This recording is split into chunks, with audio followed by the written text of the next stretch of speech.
going on, everybody? It's your buddy, it's your pal Spaz Phoenix, the YWC Reality Check here with your TNA No Surrender 2024 preview. But before we get into that, one thing you got to mention if you're talking about TNA right now is the fallout from the release of Scott D'Amore. Now, I don't want to say too much right now because I don't know what the story is, to be perfectly honest with you. The sort of headline is that Anthem Sports, the company that currently owns TNA, Impact, whatever you want to call it, they ousted Scott D'Amore because they wanted somebody more TV-centric to be running the ship, running the show, big corporate takeover, conspiracy theory stuff. Now, anybody that knows me knows I hate the stereotype, if somebody's in charge, if somebody's a boss, if somebody has power, if somebody has money, they must automatically be bad. Having a lot of conversations with people about TKO for the very same reason with the Rock stuff. That being said, Scott D'Amore talked to virtually anybody, and he's, the behind-the-scenes heart and soul of TNA, and it struck everybody at a really weird chord. Now, further rumors were that he was pushing them to spend more money, invest more, try to get bigger stars, try to get bigger venues, try to get more people in the buildings, etc. He was asking for more money at a time where Anthem was trying to justify putting in less, which is shitty, if true. And another rumor was that he and a couple of investors had actually gotten together to buy TNA from Anthem, which I also don't know if that's true, but that would have been kind of awesome. And it does kind of bring up the idea of if Scott D'Amore does have, people in his corner, people in his inner circle of an investor capacity, could he create something new? I mean, the sort of the wrestling market, and I'm not a business person, so I don't know why I'm talking like that, but it's kind of flooded right now with WWE and NXT kind of doing its own thing as well. AEW, for better or for worse, and they've got ROH as well. I know New Japan Strong is over here. I hear a lot more people talking about MLW than ever, and TNA itself has just sort of replanted itself on the scene with Hard to Kill, which I thought was an amazing start and an amazing show. Would it be feasible to go and start something new? Would the people that have been outspoken about his release be so behind him that they would leave a contract or turn down contracts from other people to go and join him? I could see potentially yes. Now, I don't know anything about Scott D'Amore as a person. I met him once very, very briefly at a Destiny show here in Mississauga. Seemed like a nice enough dude, and that's all I can really say. Now, since the departure, just about everybody on the roster has come out with their own takes on it. This is really sad. He's the guy that got me to come in here. He's the guy that gave me my first contract. All these types of really, really happy stories, and I will take them to heart because I've spent so much time, as you guys know, at Destiny and Impact, Destiny and TNA. Have always had a really close working relationship. So a lot of the people that you now see on TNA are people that I have seen and had a chance to speak to and whatever at Destiny. So their words do hold a lot of weight with me when they talk about Scott D'Amore, etc. There was, I believe, spearheaded by Tommy Dreamer. I could be wrong. There is an open letter to all of Anthem, basically not demanding, but saying like, hey, we see what you've done here. We don't agree with it. You need to have a wrestling person with sort of a wrestling heart or whatever you want to say, running a wrestling show. Please reconsider. Please keep the, this TNA family together, all that kind of thing. I don't know what's gone on with that since. I don't know if there's been any official response. I don't think there has been, to be quite frank. But what's happened now is there's rumors that Steve Macklin may choose to leave the company, which is interesting. He's with Deonna Purrazzo, who's just made the move over to AEW, so that's something to consider. They just took the option to extend Josh Alexander's contract for another year, which is interesting. They just made Jade Chung, his wife, their main ring announcer, which I don't know if that complicates things or not. I don't want to speak for them. Obviously, I've gotten to sit and watch from the front row way too many Josh Alexander matches to not say that that guy is fucking amazing. And Jade Chung also has been involved at various stages with Destiny. I think she does an amazing job. I thought it was amazing news when she was announced as the new announcer for TNA. She's awesome as well. Want nothing but the best for all of these people, but specifically these people that have entertained me so much. But there is a growing dissent, and if you follow on Twitter all these TNA stars posting hourglass emojis, and the speculation is that either we're all waiting for our contracts to run out now because we don't want to be here because of what you've done to Scott. Is it either each person individually is saying, okay, now I'm counting down to the end of my contract, or are they counting down to some kind of walkout or protest or no-show or something like that? I don't know whether that's the case. I don't know whether it's just like a viral thing that they're trying to get going. I don't have all the answers for that. And here's the thing. I don't want to, like I said, I don't want to speak for anybody else. I will speak for myself. I loved TNA when it was the six-sided ring, and everybody that we know has gone off to do awesome things elsewhere. AJ Styles, current AEW champion Samoa Joe, Daniels, and I mean the Young Bucks were in TNA at one point, and you see where people who have been there have gone to, and it was a great springboard. But like seeing them at that particular point in their career was awesome. I thought the six-sided ring was awesome. I think me being the Jeff Hardy guy that I am, it gave Jeff Hardy somewhere else to go at the time, and then I fell off of it, and I've said it a million times, going to Destiny shows and seeing the ties between the two companies literally got me back into watching Impact. And when they announced they were going from Impact back to being TNA again, I was like, okay, I'm going to jump on board. I'm going to come up and talk to you guys about TNA more. I'm going to see what there is and all that kind of thing. So it puts me in a really interesting spot as a fan. I don't know about you. I mean, clearly you're a TNA fan if you've clicked on this podcast, but on the one hand, I hope that TNA family stays together. I hope TNA gets a run. I hope they get to be like the proper third brand, like the ECW for the current generation, with the two big companies being WWE and AEW. And yes, I'm including NXT when I say WWE, and I'm including ROH because that's basically AEW's NXT. So AEW, WWE, and the third brand would be TNA. I said it to you guys at the beginning of this year. I hope to see them performing at the Rico next time they come to Toronto. And for those of you that don't know, the Rico is where WWE does their house shows. It's a great place. It's a really cool place, actually. All the Toronto Maple Leafs and Toronto Marlies banners hanging everywhere. The other side of that coin, though, is if Anthem are pulling this strong arm thing and it's going to change what the company is and everybody's going to be unhappy, then obviously I don't want to support that part of it. And there are people, I said this a while ago, and I said this when she was fighting over the ROH title, when they had Deonna Purrazzo on Dynamite for one night. It's like, okay, put what I think of AEW and what I think of Dynamite aside. Love Deonna Purrazzo, love seeing her get that bigger audience, and now she's permanently moved over there. Jordan Grace came out at the Rumble. I thought that was awesome. I thought if they had gone tit for tat with that and thrown like Moose in the men's Rumble, awesome. Somebody like a Josh Alexander and Aiden Prince, etc., getting a WWE size stage would be fucking awesome. Do I want to advocate for all the people that I like coming to WWE? No, because then you strangle TNA. You do.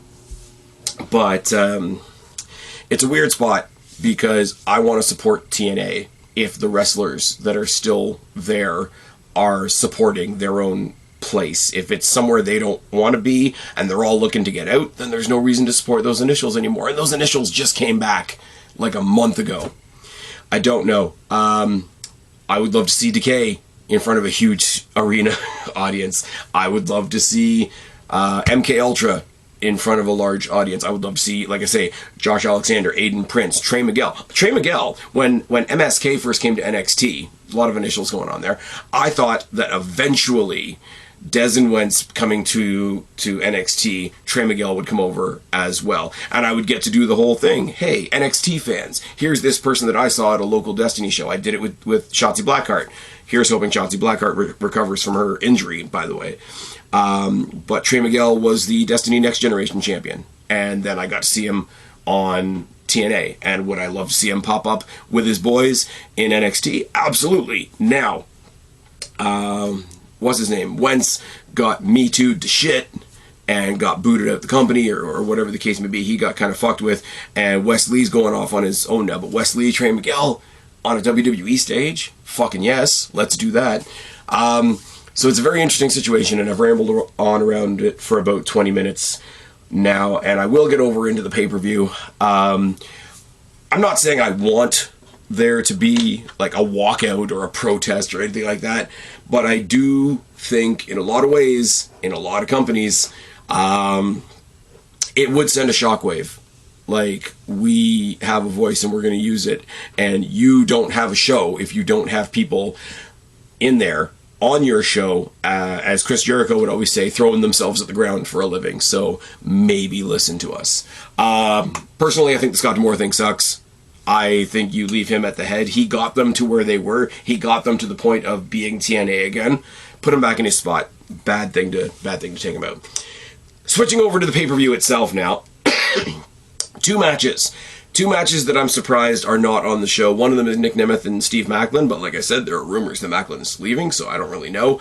Nick Nemeth being on, like, making his debut at Hard to Kill and then not being on the next pay-per-view at all, according to Wikipedia. I'm recording this on Wednesday, so we've got one more episode of TNA Impact to go before we get to the show, but the show is happening on Friday, which is why I'm giving you the preview now. It's a little disjointed. I apologize for that, but it is what it is. I would say they'll announce Nick Nemeth and Steve Maclin. Maybe, maybe not. I don't know. I mean, Nemeth goes over. He's doing the whole, I'm going to start at the bottom and work my way up. But, I mean, there's not going to be very many speed bumps for the former Dolph Ziggler, is there? Now, on the other side of the coin, you've got the TNA Originals, who teamed up as the TNA Originals at Hard to Kill, and that's Young and Kaz. And then they lost a match on the pay-per-view, and then they lost a match on TV, and then Kaz beat the shit out of Eric Young. Kaz is awesome. I really like Kaz. Incredibly underutilized in AEW, which could go for a lot of people. Let's be real for a second. That's why WWE got Andrade back. But I like him as a character. I think he can do pretty much any role you need him to play. And Eric Young's crazy, and I like crazy shit. Now, as I said, Nemeth is beating Maclin if that match is even happening, especially if he's on his way out the door. He goes out on his back. Nemeth gets to step up. That makes a lot of sense. Young and Kaz is kind of a different thing because Eric Young is the sympathetic favorite, but also if you want to keep it going, have Kaz turn on him and then have Kaz beat him so that the babyface has to question himself a little more. We tell a bigger story for later on down the line. But if I need to pin down predictions for a match that I don't even know is happening, Nemeth over Maclin, Kaz over Young for a rematch to be set up later on down the line. On the kickoff, we have The System, and this is something that they're pushing now. Eddie Edwards, Brian Myers, and Moose, The System, along with Alicia Edwards as well. Eddie Edwards and Brian Myers are taking on the Intergalactic Jet Setters, which is Kushida and Kevin Knight. Don't really have much to say about Kevin Knight. I really like Kushida. I really think it's cool that he found himself a place to be here in TNA. But, as I say, they're pushing this System faction, which really looks like an all-heel Island of Misfit Toys. And I don't mean that in a bad way. I just don't think in any way, shape, or form Eddie Edwards, Brian Myers. Eddie Edwards, who is a tag team partner with Davey Richards, and he hasn't been seen in years and years and years. Brian Myers, who was obviously a tag team partner with Matt Cardona for a long time. Eddie Edwards was also part of Honor No More, which was a faction that came and went now that Honor is again. I don't know. Couldn't make a pun out of that to save my goddamn life. Kushida and Kevin Knight, when what I really want to see is Kushida with the Motor City Machine Guns, but they have individual titles to worry about. I don't know much about Kevin Knight, and I haven't seen much Kevin Knight. I do think on this one you give the system the win, because that's the overarching, oh, the bad guys are doing bad guy shit thing that they're trying to push right now. Chris Sabin defending his X Division Championship against the debuting Mustafa Ali. Now, again, bias. Again, I'm going to talk about Destiny. I'm going to see Mustafa Ali take on El Diablo Gabriel Fuerza at Destiny's upcoming Carnage show. I'm going to be sitting in the front row to watch post-WWE Mustafa Ali take on Gabriel Fuerza, and that's going to be fucking just tops. That's going to be fucking sick. I'm looking so forward to that. Mustafa Ali doing what he did a little bit of in WWE before they squashed it. The whole presenting himself like a politician because, you know, the elections are coming up and Trump's got his own shoes and people are very upset about it and whatever. The fucking golden shoes called freedom shoes. That popped up in my Google headlines today when I was at work, and it popped me fucking rotten. But anyways, Mustafa Ali doing this whole like politician adjacent in Ali we trust thing with a guy like Chris Sabin who knows what Mustafa Ali coming to TNA does. This is where you get, you know, when AEW was first getting up off the ground, and every time they signed a WWE person, it's like, oh, this person just left, AEW is going to save them, they're really going to flex themselves in somewhere new. Look at Nick Nemeth. Nick Nemeth came in, he went up against Zachary Wentz, he went up against Trey Miguel, which was a lot of fun, on his way to facing Steve Macklin, which is sort of his first official rung on the ladder to get up to the top. Now, Mustafa Ali isn't starting at the bottom, but he's starting at the mid-card title, not the main event. So, same kind of thing. Chris Sabin, Mustafa Ali is going to be a fucking fantastic match. Mustafa Ali, as far as I know, only has like 10 appearances on this deal that he has with TNA. I don't think it's like a 5-year deal or a 3-year deal or whatever the case may be. So either he's going to have a really good showing and Chris Sabin is going to look like a fucking star, or Chris Sabin is going to do all he can, make him look like $1 million, drop the title for a little bit. Mustafa Ali carries the X Division Championship while he's there and drops it off to somebody else. Maybe a Nick Nemeth. Just saying, I gotta get used to not calling him Dolph Ziggler, so I have to sort of hit the name over the head. If I were, again, if you're, sorry, if you're putting a gun to my head and you're asking me to make a prediction right away, I'm gonna go Mustafa Ali. Chris Sabin is the 10-time X Division champion. Chris Sabin currently is on his longest reign of his 10 reigns, and I think the thing they said at Hard to Kill on commentary was that Chris Sabin is the only guy to hold every version of the X Division belt.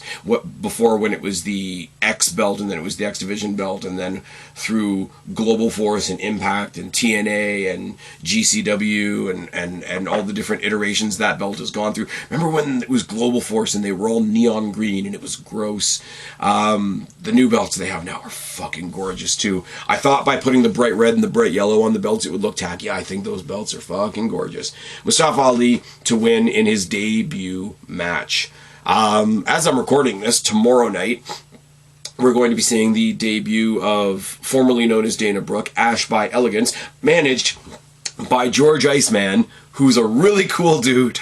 Another guy from Destiny that I got a lot of chance to chat with at Final Resolution, the last Impact show, actually, or sorry, the very last pay-per-view under the Impact banner that took place at the Don Koloff, the home of Destiny Wrestling.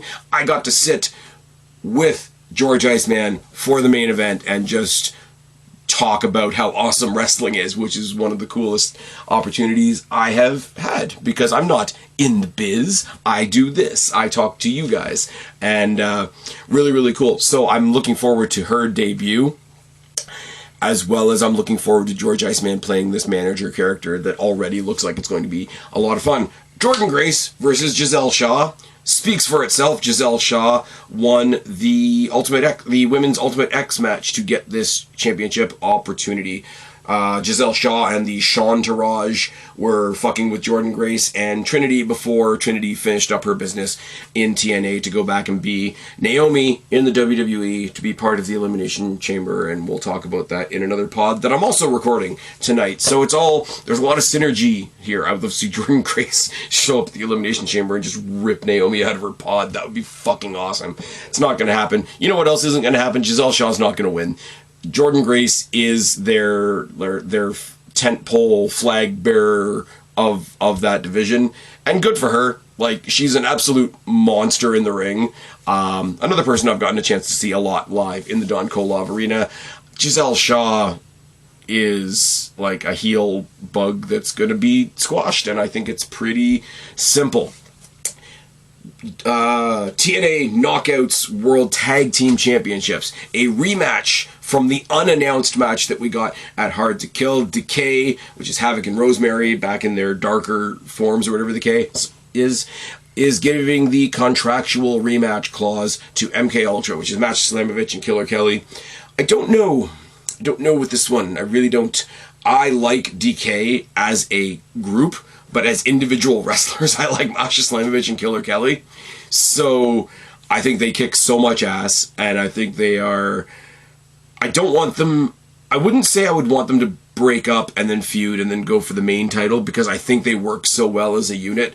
It's not announced as any kind of stipulation or hardcore match, but with these four ladies, it's gonna be these four ladies beat the shit out of each other, and whoever's left standing have the belts. Probably Decay, because a 1 month, like, returning at Hard to Kill for a 1 month title reign isn't so great, and there's not a whole lot of... I know they've got Jody Threat and Danny Luna have sort of formed a team as well, but there's not a whole lot of tag teams on that roster. So let Decay and MK Ultra have an issue that kind of festers a little bit. I don't really know who the baby faces and heels are, because they're both just like, you wouldn't want to fuck with us teams in different ways.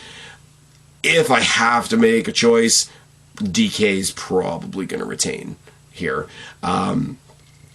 The win is going to be in the match. The win is not going to be in the result for this one, for me. Very, very similar thing could go for PCO versus Khan. This is going to be big dudes hitting each other. Khan just broke up the design with Diener, and he's gone off on his own. Khan, for those of you that don't know, is Connor from the Ascension, who were in WWE way back in the day. The dude is massive. I wouldn't want to meet him in a dark alley. Him and PCO are going to hit each other a lot. He's just broken away. He's just finally decided to be a singles person. I guess they want to put something behind that decision. Khan probably wins. PCO is wrestling's Frankenstein. He doesn't lose anything with a loss. He's still going to have his wicked entrance where they come in with the booster cables and they have to wake him up, and there's like orderlies from the insane asylum and shit like that. It's going to be a lot of fun. PCO doesn't have to win to be fun. That's the other thing as well. He's going to do some ridiculous moonsault that a guy his size shouldn't be able to do, and he's going to do Frankenstein stuff. It's going to be fun. Josh Alexander versus Simon Gotch. Now, I saw a preview because I did the whole like 99-cent watch Impact on YouTube thing, because I can't be bothered to find the streaming services that Impact broadcasts on. I'll be perfectly honest with you. But because of that, it usually means because Thursdays are a night that I usually record, I usually watch TNA Impact just before SmackDown on a Friday if I'm home and if I'm watching things in any kind of order. But I got sort of a thumbnail. It's like Simon Gotch debuts in TNA to attack Josh Alexander. And I'm like, well, that's kind of awkward and random, until they very helpfully pointed out something that I had forgotten, even though I was in the building for it. The story has been told many, many times, and I've told it many, many times. I've seen 3 Impact/TNA contracts be signed in the middle of a Destiny ring. One of them was Trent Sevens, one of them was Speedball Mike Bailey's, and one of them was Josh Alexander, when Josh Alexander was presented his contract by Scott D'Amore, going back to how we started off this podcast. I forgot that night, the opponent that Josh Alexander had just handily beaten was Simon Gotch, going by Simon Grimm at the time. So he's come in and he feels like his part of the story has been left out. I don't know why you would want that part of the story to be in. Oh, I was the guy that was beaten, but it's something. It took me from, well, why the hell did they put those two together, to, oh, okay, that's why they put that together. And I was there. I should have remembered that. Now, the other thing is, the other straw that stirs the drink in this one is Alan Angel's 5 from the so well-received Dark Order, who's now in TNA as well. He's trying to get his own talk show off the ground, because you can't possibly have enough talk shows in wrestling. He tried to interview Josh Alexander, and it was lame, and Josh was just like, what the fuck are you doing? And then they had a match, and then Simon Gotch was on the same show, and Josh Alexander came in and attacked him. So, in any normal match between these two, like, Simon Gotch has just come there to be a shit disturber, more or less, I would go with Josh Alexander, but I'm going to predict that there is interference from Alan Angels, and we get some kind of odd couple, short-term, some type of working alliance between Simon Gotch and Alan Angels. Now, it is interesting because obviously Matthew Raywalt, formerly known as Aiden English, is on commentary, so every now and then you've got Tom Hannafin saying, hey, you used to wrestle with him, didn't you? Yeah, you don't need to do that, because then Aiden English went on to sing about Rusev Day, and it's not Rusev Day. Hell, it's not even Miro Day these days. So there's a lot to tie in there. There are some strings to pull to tell the story if you want to.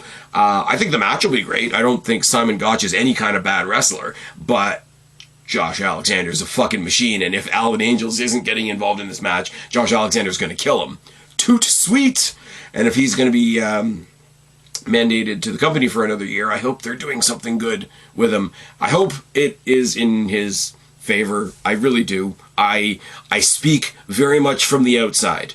Very, very much from the outside. So it goes with what I said at the beginning. I hope everybody's okay with whatever the hell we're doing here. But as I say, if you're somebody that I've seen as much as I've seen somebody like a Josh Alexander, you just want good things for the guy, don't you? You want good things for him and his wife and everybody else involved. And Scott D'Amore, even if he doesn't come back to TNA, you just want all the good things. I think Josh Alexander versus Simon Gotch is going to be a great match. I really do. But they've told this background story, so I hope there's a story to come out of it, not just, hey, here's two great wrestlers having a wrestling match, which is also fine, by the way. The finals of the best of 3 series between ABC and the Grizzled Young Vets didn't take them long to get in the title picture, which is awesome. The best of 3 series was set up by Santino Marella, who he was kind of trying to appease the Grizzled Young Vets, who were upset that they had to make their debut in the 4-way at Hard to Kill.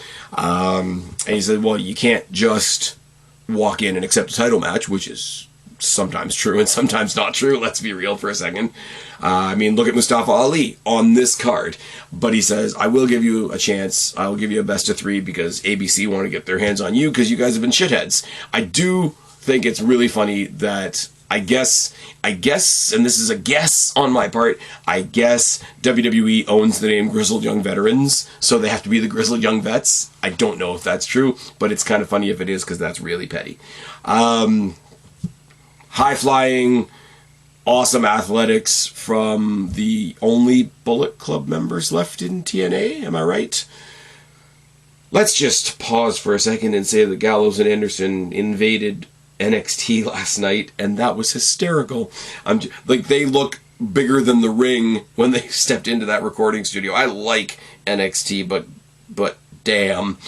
But ABC, being the remnants of what was Jay White's Bullet Club in Impact Wrestling when it was still Impact, is the ABC, the Ace and Bay connection, versus the Grizzled Young Veterans, who just want to punch somebody in the face, maybe break some fingers, do some British strong style adjacent stuff.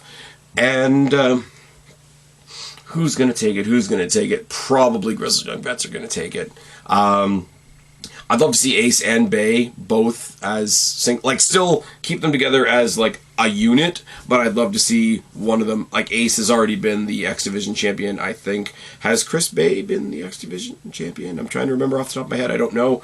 Let either one of them go for even something as fun as like the Digital Media Championship, or hell, you got, or at least for right now, you've got Alex Shelley versus Ace Austin. Absolutely. Alex Shelley versus Chris Bay. Absolutely.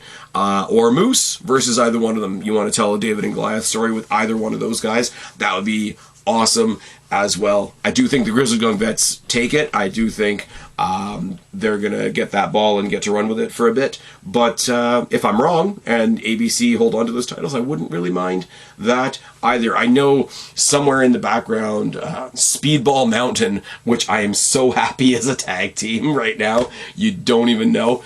Speedball Mountain going after either of these guys would also be fantastic. I know that Speedball has had a lot of matches with Ace Austin and Chris Bay in separate scenarios. The Grizzled Young Veterans taking on, one of their former NXT UK roster members, along with somebody that can kick your face off like a Speedball Mike Bailey, would be a hell of a match. And if you get that, if you're going to do Grizzled Young Vets versus Speedball Mountain, save that for the next pay-per-view, please. So I could come up here and talk to you guys about it some more. Grizzled Young Vets are going to take it. 99% sure on that one. Moose and Alex Shelley in a rematch for the TNA World Championship. Now they've both got people in their corners per se. Alex Shelley has the Intergalactic Jet Setters in his corner, and Moose obviously has the System in his corner. As I said with the pre-show match, I'm going to say the same thing here. I think Moose retains. I think Moose retains because somebody built like a brick shithouse like him taking on Alex Shelley should probably eat Shelley's lunch. Shelley's an amazing wrestler. I'm so happy for that guy to see him in the main event scene, holding the main title for how long his tenure is in TNA. I know he's gone off and he's gone other places and he hasn't been there the whole time or whatever. But like, when I talk about the old days when it was Daniels and Styles and Joe and Kaz and Beer Money and all that, the other part of that equation way back then was the Motor City Machine Guns. And the fact that both of them are carrying singles gold right now is awesome. That being said, Moose is a killer. Moose is a killer that shouldn't need any help, but he has it. Now, if you include Alicia Edwards in there, even if the babyfaces want to come out and help their babyface friend, they're still outnumbered 4-3. So, much as I, personally, would love to see Alex Shelley absolutely topple Moose Mountain, I don't think it's happening. A, because Moose is a beast, and Moose with that championship does look like a fucking badass. But as I said at the beginning, and I'm saying it now again at the end, I really do think that wherever they're going with this System faction, I do think it's going to be the prevailing overarching story over the whole thing. That's just my opinion. Please let me know. Please let me know what you guys think down below. I'm just getting back into the swing of covering TNA on a more regular basis. Let me know what you think about the pay-per-view, but almost more importantly, let me know what you think of like what's going on in TNA right now, the whole Scott D'Amore thing. Do you think the wrestlers are going to do something drastic? Should they do something drastic? Would it be a bad idea to do something drastic? Should they bring back Scott D'Amore, or should Anthem stand their ground? If you're of the business opinion and you want to stand up for Anthem and say, look, they made a decision, they need to stick with it, I would love to hear that side of the conversation as well. Do not get me wrong. Now, that's not any kind of slight on the wrestlers or Scott D'Amore. That's just me acknowledging that there is another side to this conversation. I've been Spaz, your YWC Reality Check. Subscribe up there, talk down there, start another conversation. Keep all these conversations going. Don't be a stranger. I will talk to each and every last one of you later, but for right now, I am tapping out.